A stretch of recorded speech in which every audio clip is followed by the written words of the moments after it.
Mercredi 28 mars 2018, mercredi saint, 19h à Cotonou, c'est le journal sur Zawe TV. Les titres. La campagne agricole 2017-2018 sera lancée au Bénin le 19 avril 2018 à Djidja. C'est l'une des grandes annonces faites au cours du traditionnel point de presse du Conseil des ministres de ce jour. Prière, pardon et pénitence à la veille de la fête de Pâques. Les chrétiens béninois s'expriment sur le sens qu'ils donnent à cette célébration. En sport, les écureuils juniors continuent leur préparation pendant que les karatékas profitent du séjour béninois du franco-béninois Pierre Monique Adjalourou, directeur technique du comité départemental CD44 en France. Fidèles internautes de Zawe TV, bonsoir, bienvenue dans cette édition. La séance hebdomadaire du Conseil des ministres de ce mercredi a adopté un projet portant transmission à l'Assemblée nationale d'un projet de loi modifiant la loi portant organisation judiciaire en République du Bénin et un autre modifiant et complétant le code de procédure pénale en République du Bénin. En fait, le dispositif procédural manque de perfection selon le gouvernement avec une surpopulation du milieu carcéral. Suivez le ministre Joseph Djogbenou qui explique. Il existe un besoin de faire évoluer le code de procédure pénale actuellement en vigueur dans notre pays pour y corriger quelques insuffisances se rapportant aux droits humains. Il s'agit notamment d'instaurer le double degré de juridiction en matière criminelle. De même, le dispositif procédural et institutionnel actuel manque de performance en raison, premièrement, du retard dans le jugement des mises en cause en matière criminelle, deuxièmement, de l'éloignement géographique des juridictions des lieux de commission des crimes, de celles où les crimes sont jugés, troisièmement, de la surpopulation carcérale. Le présent projet modificatif apporte des solutions aux insuffisances relevées et consacre une avancée majeure du droit positif béninois. En effet, les principales innovations portent sur le renforcement des droits de la personne poursuivie à travers l'institution du double degré de juridiction en matière criminelle, la célérité dans le jugement des crimes, l'abréviation de la durée des détentions préventives et la réduction des détentions provisoires et la réduction significative de la population carcérale. Il s'en déduit que cette réforme majeure entraîne la suppression de la cour d'assises et le transfert de ses prérogatives aux tribunaux d'instance en matière criminelle. Subséquemment à cette même réforme, la chambre d'instruction est substituée à la chambre d'accusation. Il en découle dès lors des affectations générales de prérogatives entre le parquet général et le parquet d'instance. En adoptant ce projet de décret, le Conseil a instruit le garde des Sceaux, ministre de la Justice et de la Législation, aux fins de prendre les dispositions nécessaires pour le suivi du processus d'examen du projet de loi par la représentation nationale. Toujours lors du Conseil des ministres de cette semaine, des mesures d'accompagnement ont été prises pour favoriser la campagne agricole 2017-2018. Elles concernent les équipements et les intrants. À nouveau, le garde des Sceaux. Le gouvernement a décidé de mesures spéciales d'accompagnement au profit des producteurs pour le compte de cette campagne agricole dont le lancement est prévu à Djidja le 19 avril 2018. Les dites mesures consistent en des subventions en équipements et intrants agricoles en particulier.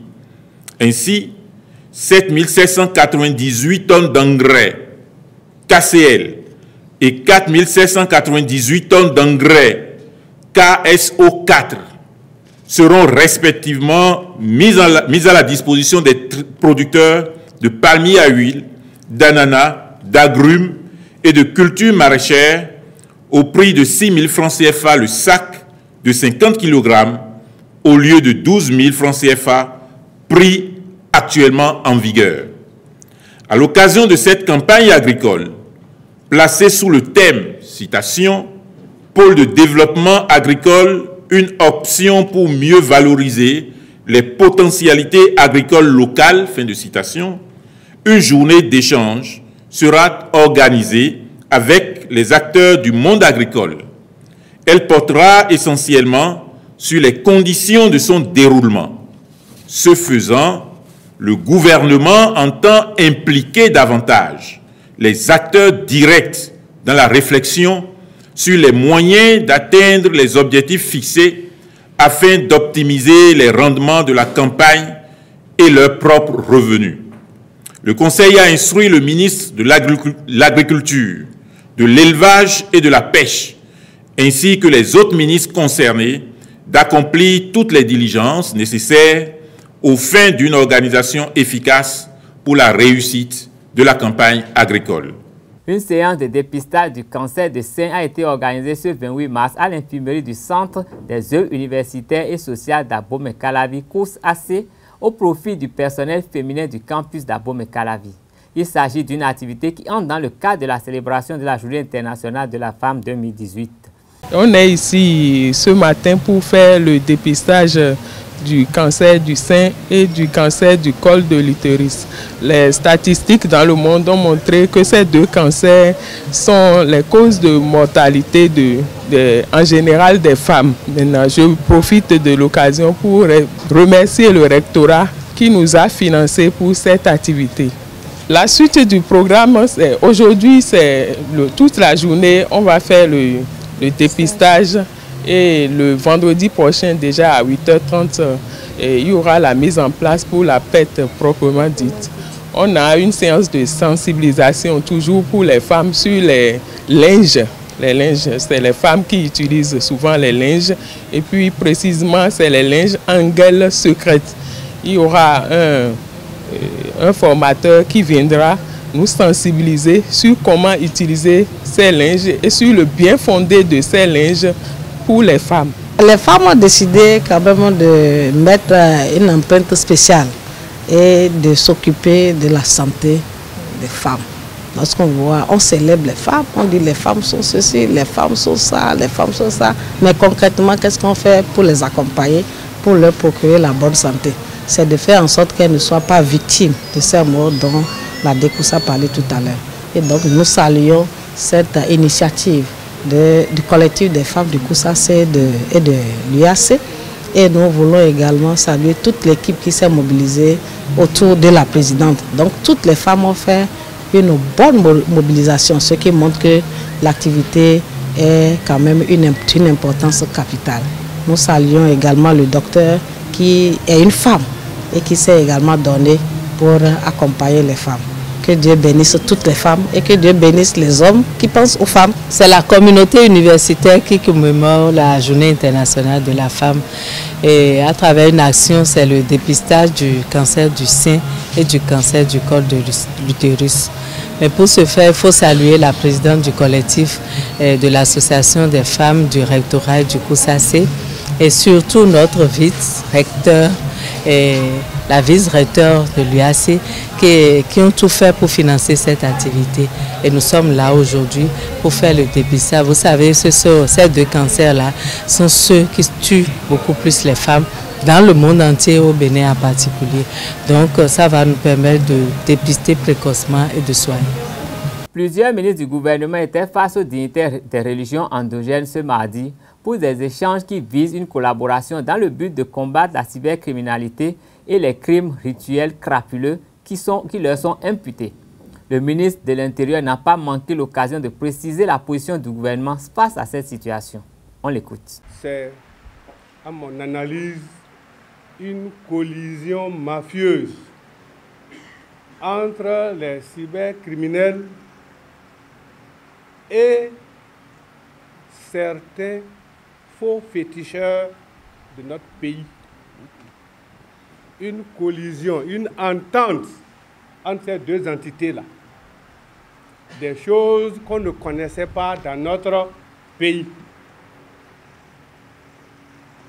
Le fétiche existe dans notre pays dans la nuit des temps.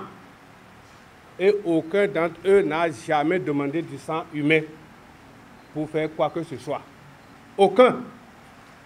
Ceux qui le demandent aujourd'hui sont de faux féticheurs et de simples criminels. Donc, de petits criminels, qu'on appelle cybercriminels, qui utilisent la technologie moderne de pointe, abusent de l'ignorance, de la crédulité et de la cupidité de certains citoyens pour commettre des crimes crapuleux. Je voudrais rappeler que la cybercriminalité est un délit, est un crime, ils vont savoir mieux qualifier ça, puni par la loi.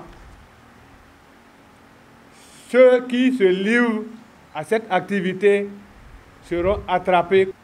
Et dans ce cadre, notre pays a signé des conventions pour poursuivre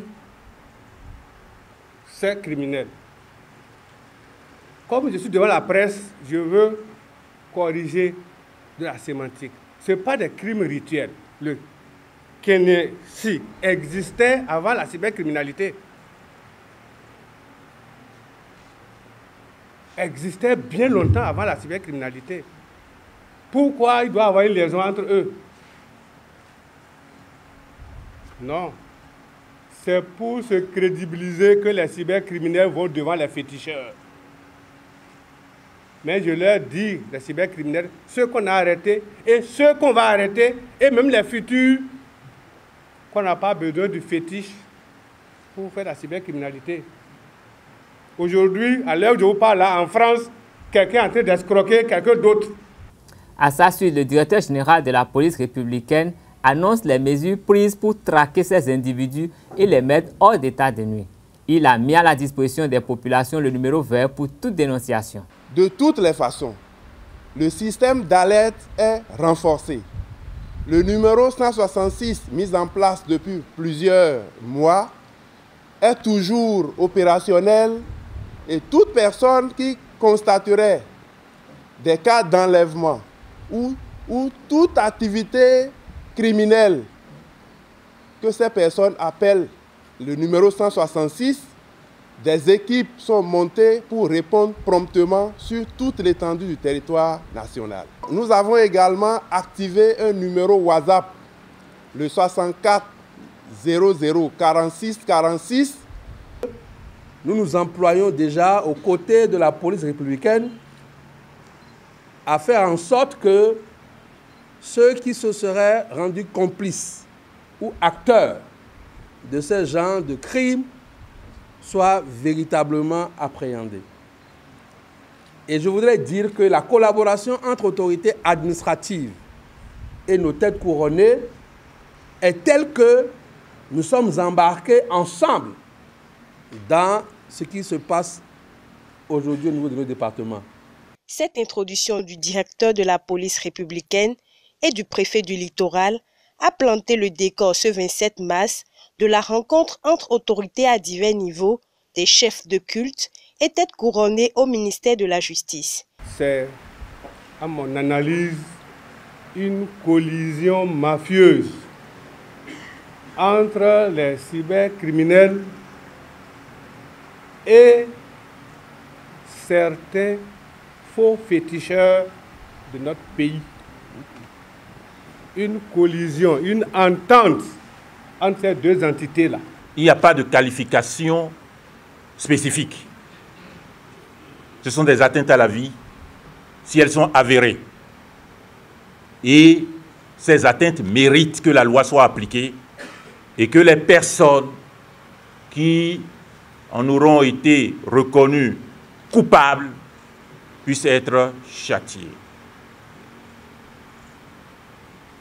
La République est République parce qu'il y a des lois et parce qu'il y a l'État. L'État fera appliquer la loi. Cette Amada sollicite la participation des Rouennais à la guerre déclarée aux cybercriminels et aux auteurs et complices des crimes actuels décriés par les populations béninoises. Ce mercredi est le 3e jour de la semaine de Pâques, une fête importante pour les chrétiens du monde entier. C'est la commémoration de la mort et de la résurrection de Jésus de Nazareth. Les cœurs se préparent à la passion du Christ. Les chrétiens béninois s'expriment au sujet du sens qu'ils donnent à cette célébration. Parfois appelé mercredi de l'espion dans le christianisme occidental, ce jour fait allusion à Judas Iscariote conspirant avec le Sanhédrin contre Jésus pour 30 pièces d'argent. L'Église catholique, durant cette étape du carême, est caractérisée par la couleur liturgique violette. L'évêque consacre ou bénit les saintes huiles qui serviront pour les baptêmes et extrême onction pour l'année à venir. Il est entouré des prêtres du diocèse qui renouvellent à cette occasion leurs vœux de fidélité, de chasteté et d'obéissance. Dans l'Église orthodoxe, le thème du Saint et Grand Mercredi est la commémoration de la femme pécheresse qui oint Jésus avant sa crucifixion. Un second thème est l'accord de trahir Jésus donné par Judas Iscariote. Ce mercredi 28 mars, les chrétiens du monde commémorent ce jour qu'ils qualifient de sacré. Le mercredi saint, c'est un jour où Jésus avait rassemblé ses disciples. Et il était resté avec au milieu d'eux. C'est un moment, il a lavé les pieds à ses disciples. Et la Pâque même proprement dit, c'est un moment où notre Seigneur, notre Sauveur, Jésus-Christ, a subi beaucoup de souffrances avant d'être sacrifié pour nous. Un moment que nous, les chrétiens, nous ne pouvons pas oublier ce que Dieu nous a fait. Parce qu'il nous a donné son Fils unique, Jésus-Christ, qui est venu nous sauver de nos péchés et qui s'est donné entièrement jusqu'à la croix. D'autres se limitent au sens de cette célébration selon le Nouveau Testament.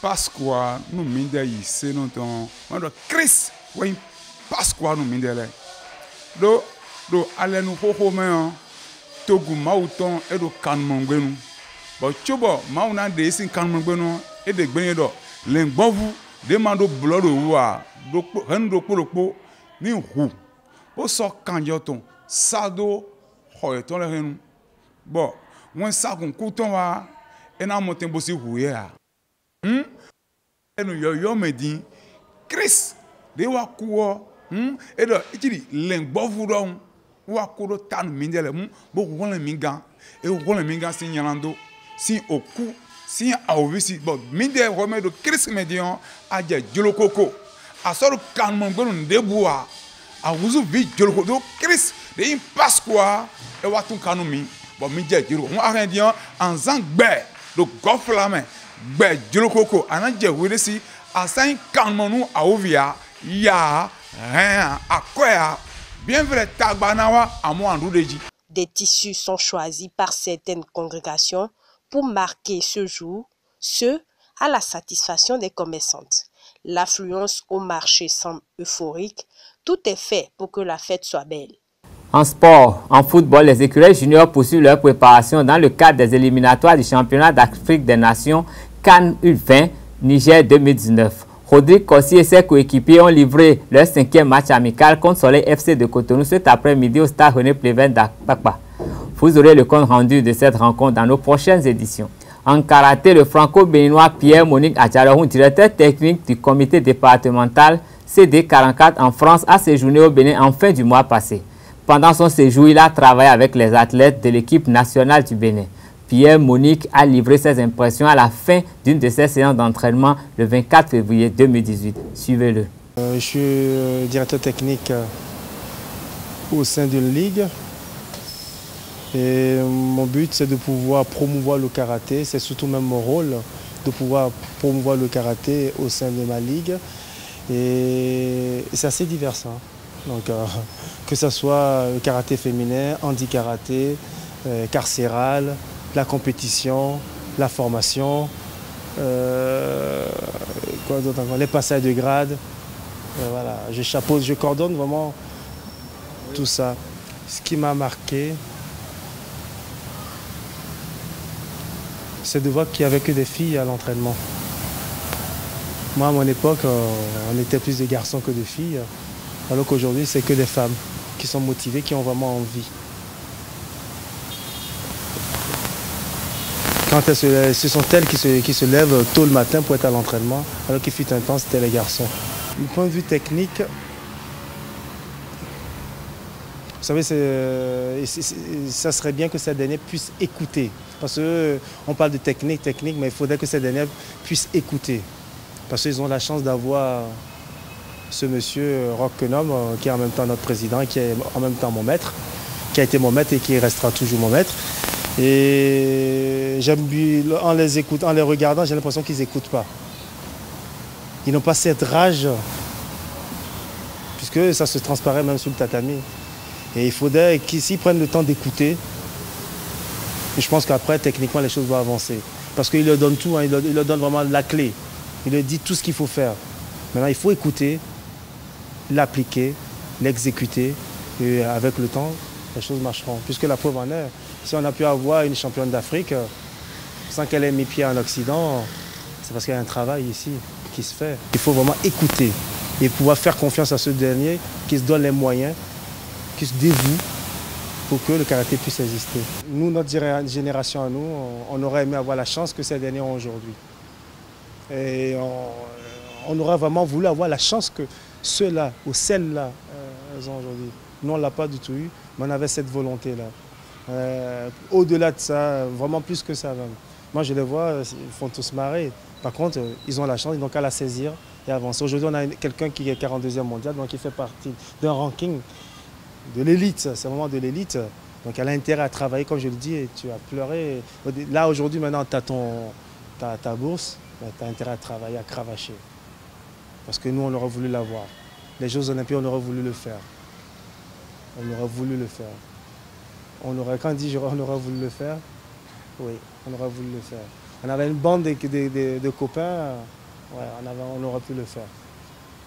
Mais eux, jeunes, ils l'ont qu'à en profiter, la saisir et aller loin avec. Ainsi se referme cette édition. Merci de rester fidèle à Rezareti.